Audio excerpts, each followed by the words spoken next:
Hi friends, welcome to cine family two. ప్రముఖ star మా ఛానల్లో ప్రసారమవుతూ ఆల్ సీరియల్స్తో పోటీ పడుతూ ముందుకు దూసుకుపోతున్న సీరియల్ గుండె నిండా గుడిగంటలు. గుండె నిండా గుడిగంటలు సీరియల్ చాలామంది ప్రేక్షకులను బాగా ఆకట్టుకుంటూ ముందుకు దూసుకుపోతోంది.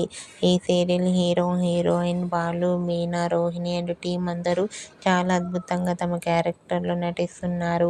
ఈ సీరియల్ లేటెస్ట్ అప్డేట్స్ని ఎప్పటికప్పుడు షేర్ చేస్తూ ఉంటారు. రీసెంట్గా Gunde Ninda Gudigantalu serial team shooting location latest ఫొటోస్ను షేర్ చేశారు. ఆ ఫొటోస్లో సీరియల్ టీం అందరూ షూటింగ్లో పాల్గొంటూ బిజీగా కనిపించారు. ఆ ఫొటోస్ చూసిన వారంతా సూపర్ ఎగ్జైటింగ్ అంటూ కామెంట్ చేస్తున్నారు. మీకు కూడా Gunde Ninda Gudigantalu serial hero, heroine Balu, Meena, Rohini and team shooting location latest photos మీకు నచ్చినట్లయితే మీ అభిప్రాయాన్ని మీ కామెంట్ రూపంలో తెలియజేస్తూ లైక్ చేయండి, షేర్ చేయండి. మరిన్ని ఇంట్రెస్టింగ్ అండ్ లేటెస్ట్ అప్డేట్స్ కోసం మా సినీ ఫ్యామిలీ 2 ఛానల్ని సబ్స్క్రైబ్ చేసుకోండి.